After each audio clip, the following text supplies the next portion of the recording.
gestão de conflitos pela água. Trataremos de casos de conflitos notórios no Brasil e fora do Brasil. Vamos começar fora do Brasil. Essa é a região da antiga Mesopotâmia, dos rios Tigre e Eufrates. Esses dois rios, que correm quase paralelo, desaguam no Golfo Pérsico. Essa é uma região bastante árida, especialmente no sul, e é uma região que tem um pouco mais de água no norte, na Turquia. Essa região tem alguns reservatórios cuja operação é motivo de conflito entre os países, porque não é fácil você juntar esses 4 países num coletivo, como um comitê de bacia, e tentar decidir a operação de um reservatório. Além disso, cada país, especialmente o Irã e a Turquia, tem projetos para novos reservatórios. E só o fato de você anunciar que há uma pretensão ou há obras em andamento de um novo reservatório já causa na bacia uma tensão por causa da questão: quanto de água vai sobrar para o meu país? E esses dois rios são a única fonte de água segura para toda essa comunidade. Soma-se a isso que é uma região que tem conflitos graves, às vezes guerras civis e às vezes guerra com outros países, tornando um ambiente bastante difícil para você negociar, além de outras questões, o tema da água. Um outro exemplo muito conhecido no mundo é o rio Mekong, que fica lá no Sudeste Asiático. Qual é a situação aqui do rio Mekong que eu queria destacar para vocês? Então, o rio Mekong ele atravessa o território da China, entre outros países, o Vietnã, o Camboja e a Tailândia. Qual é a situação que eu queria destacar aqui? É que a China é o país de montante. Então, a China tem uma grande pressão por mais energia elétrica para a sua população imensa. São praticamente 1,4 bilhão de pessoas. Essa economia chinesa, né, com seu grande poder político e econômico, está no norte da bacia. Veja esse rio como é. Aquelas bolinhas em vermelho são barragens já concluídas. As bolinhas em amarelo são barragens em andamento. E a bolinha em azul são barragens propostas. Vocês vejam a quantidade de barragens que esse rio ele tem e terá no futuro. Isso é tema de muita controvérsia entre os países. Essa proliferação de barragens causa vários impactos, como todos vocês sabem. Um dos conflitos mais interessantes a serem pensados e como resolvê-lo é a intrusão salina no delta do Mekong. Esse é um ponto que ganha muito destaque nessa região. Como vocês podem ver aqui, já é sentido a intrusão do sal em regiões que estão a 90 quilômetros continente adentro. Então, evidentemente, são temas muito complexos do ponto de vista ambientais para serem resolvidos. Esse é um tema que merece destaque no mundo dos conflitos pelos da água. Um outro exemplo mundial muito conhecido é o Rio Colorado, que fica entre Estados Unidos e o México. Não há no mundo rio mais litigado judicialmente do que o Colorado. Há rios com mais problemas, mas nenhum rio no mundo tem tanto litígio judicial nas cortes americanas e mexicanas. Esse rio, que é de um tamanho muito parecido com a do Rio São Francisco, aqui no Brasil, ele atende 7 estados americanos e lá na Foz ele atende ao país, o México. Qual é a situação aqui? Há várias barragens nesse rio para atender a energia hidroelétrica e para irrigação, assim como para atender as cidades, inclusive Las Vegas. E esse uso da água excessivo fez com que, ao longo dos últimos 20 anos, a água raramente chegue na Foz. Então esse é um rio grande, como o Rio São Francisco, e tem essa situação. A água não chega na Foz. Eventualmente, num ano muito úmido e sob alguns aspectos, a água chega na Foz. Essa é uma grande reclamação do México. É perceber que esse Rio Colorado não chega na Foz para uso daquele país. Essa situação, somada a como os Estados Unidos internamente dividem a água entre seus estados, torna o Rio Colorado um rio com grande interesse mundial dos estudiosos para saber o que fazer para você conciliar tanto conflito numa única bacia hidrográfica. Um outro rio, agora na África, que todo mundo conhece, todo mundo gosta de conhecer, é o Rio Nilo. Esse é um rio icônico no mundo, é um rio que tem uma simbologia muito grande. O Rio Nilo tem 2 afluentes, o Rio Nilo Branco e o Rio Nilo Azul. O Rio Nilo Azul ele vem da parte da Etiópia, que é onde chove. 70% em média do volume da água que chega no delta do Rio Nilo vem da Etiópia. E recentemente, há pouco mais de alguns 2, 3 meses, a Etiópia está concluindo o enchimento da maior barragem do continente africano para gerar energia elétrica para aquele país. Isso causou na região um grande tensionamento. Por quê? Porque o Egito e o Sudão sabem que a única fonte de água segura para eles é o Rio Nilo. Se um país de montante barra um reservatório nessa quantidade de água, evidentemente haverá um efeito muito importante nos países de jusante, no caso o Sudão e o Egito. Então, a operação do reservatório envolve uma complexidade gigante em que o país como a Etiópia tem que negociar ou deveria negociar a operação dele com outros países, inclusive com o Egito, que não tem fronteira física com a Etiópia, porque entre os dois não tem o Sudão. Essas são as características típicas de um conflito pelo uso da água. Então a água exige a união das partes, dos países, para equacionar como resolver, como partilhar a água escassa entre eles. Essa é uma foto que mostra já a etapa final do enchimento do reservatório da Etiópia. Essa obra ela foi uma obra que ela é capaz de acumular, em média, 3 vezes o que acumula o reservatório de Sobradinho no Brasil. Sobradinho é capaz de acumular 28 bilhões de metros cúbicos. O reservatório da Etiópia é capaz de acumular 75 bilhões de metros cúbicos. Para vocês entenderem o tamanho dessa obra e a importância do debate sobre o efeito dessa barragem na foz do Rio Nilo, especialmente em cima do país Sudão e do Egito. Por último, para finalizar essa exposição sobre o Rio Nilo, eu queria mostrar essa foto para mostrar que no Sudão e no Egito, a única fonte de água firme é o Rio Nilo. E essa é uma foto do Rio Nilo no território egípcio. Então, o que é que se vê aqui? Se vê uma região muito seca, praticamente um deserto, o Rio Nilo, e ao lado dele essa franja, onde o Rio Nilo alcança essas áreas na época de cheias. Então, a única vida, viável nesses territórios é na margem do Rio Nilo, mostrando que o Rio Nilo é um tema central na vida, na economia, na sociedade do Sudão, do Egito e da Etiópia. Agora vamos mudar de continente, vamos para a Europa, Então o rio europeu por excelência é o Rio Reno.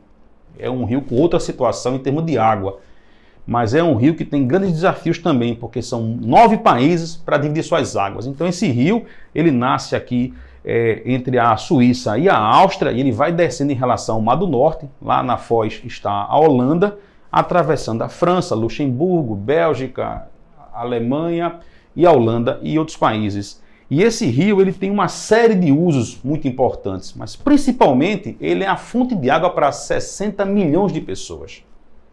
60 milhões de pessoas dependem desse rio para a sua fonte de água para as cidades.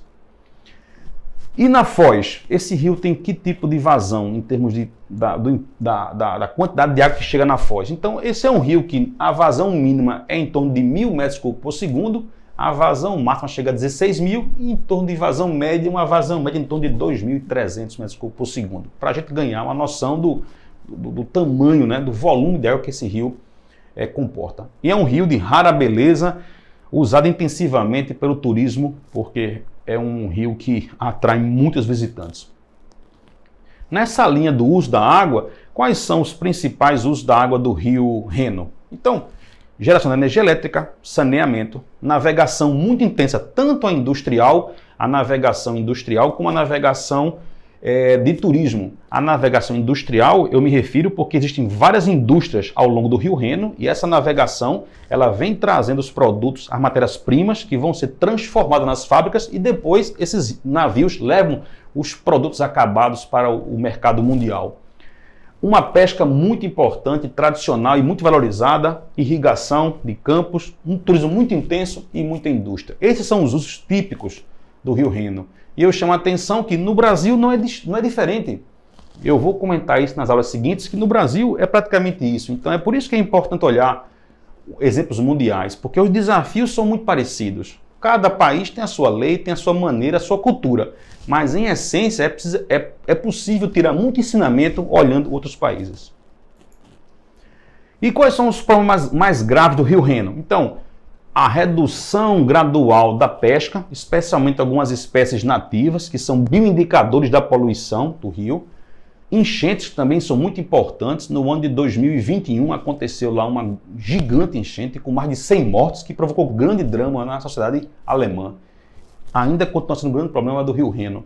Poluição ainda há, embora o esforço gigante dos países para combater a poluição, ainda há poluição no trecho do rio e muitos rios precisam ter a sua qualidade melhorada.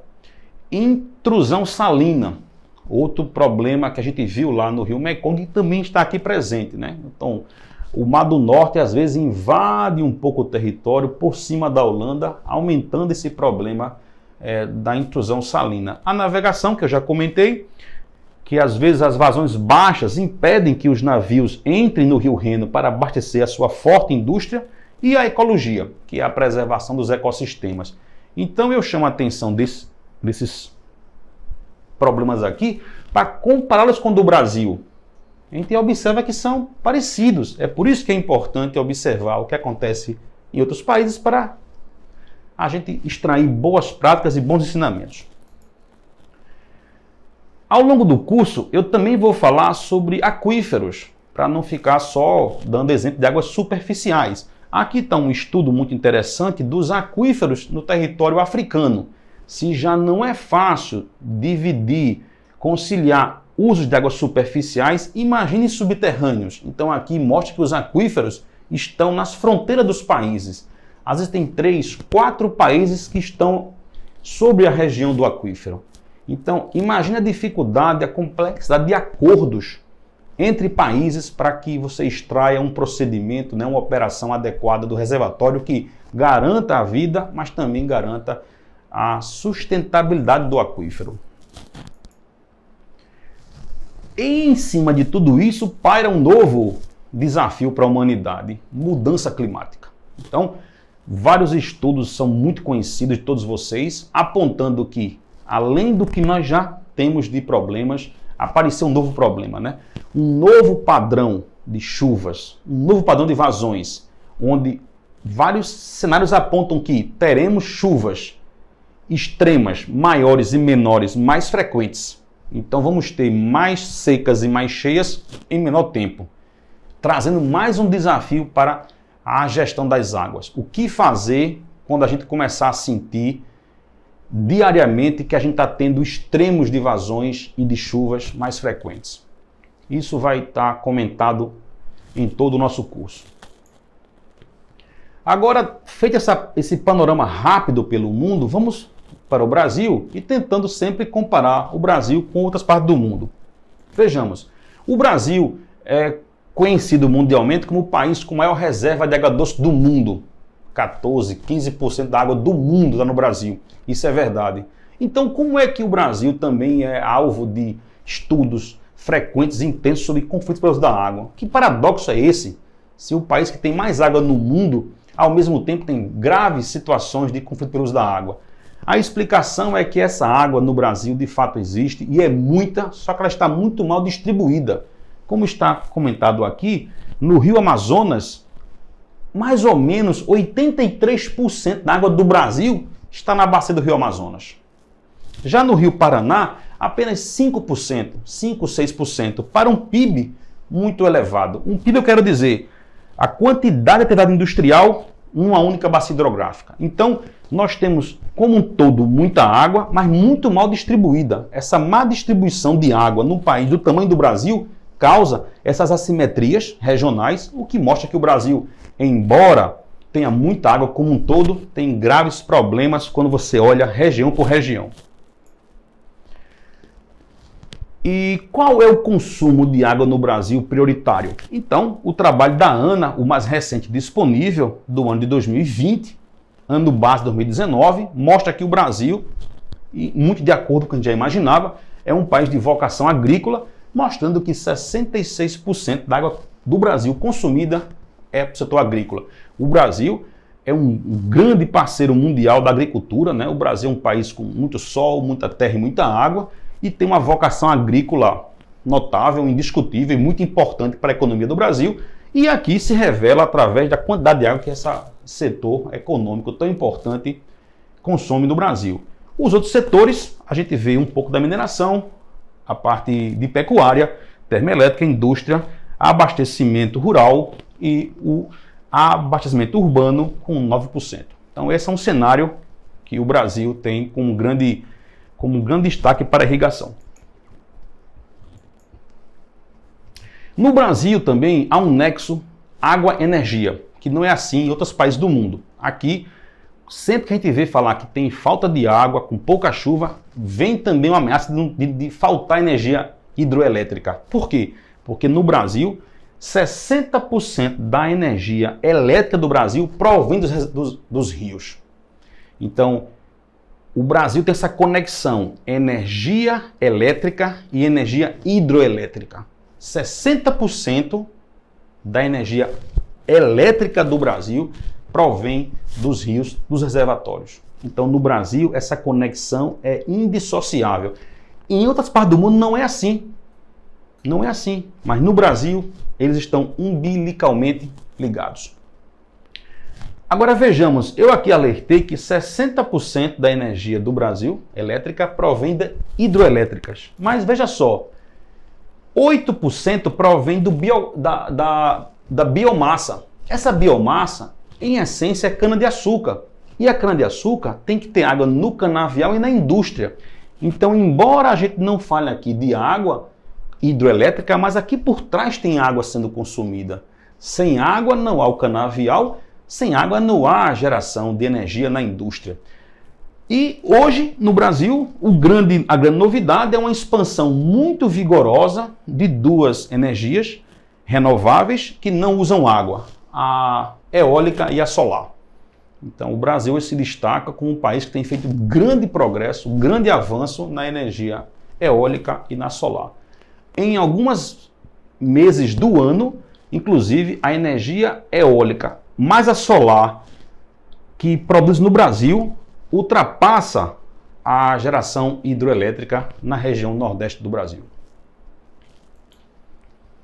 Um outro tema que a gente tem que mergulhar no Brasil quando quer estudar sobre conflitos, a questão do saneamento. Então, no Brasil, esse tema mereceria um curso só para ele, eu vou aqui só sintetizar através desse gráfico. O Brasil é um país que tem grandes assimetrias no atendimento de saneamento de norte a sul.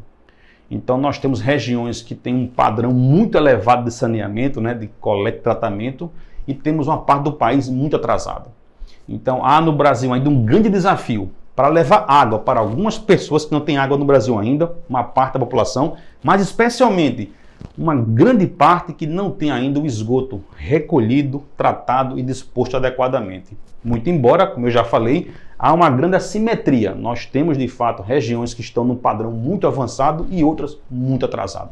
Esse é um desafio que certamente faz com que esse tipo de problema com saneamento ligado a esgoto e água seja um dos temas mais recorrentes no Brasil quando se trata de conflito pelo uso da água. Ao longo desse curso, o que é que eu vou trazer? Eu vou trazer a seguinte mensagem: gerir conflito pelo uso da água não é a guerra do bem contra o mal. Eu ouço muito um discurso muito beligerante, que você traça uma linha no chão e diz: quem está comigo está do lado do bem, quem está comigo pensa do lado do bem, e quem não está comigo está do lado do mal, tentando separar o Brasil em duas partes. E eu acho que esse tipo de discurso não é producente para o tema da água. A gente deve pensar o seguinte: o conflito pelo uso da água não é a guerra entre os bons contra os maus. A gente tem que ter acordos. A linha do meu curso é acordos. A gente tem que sentar na mesa com todos os envolvidos e construir acordos. Esses acordos, que não são fáceis e são penosos, são, na minha opinião, o único caminho para construirmos um Brasil que cresça, se desenvolva, mas preserve os seus recursos hídricos. Essa é a aula número 1 do nosso curso. E na próxima aula, aula número 2, eu vou tratar dos tipos de conflitos pela água no Brasil. Obrigado.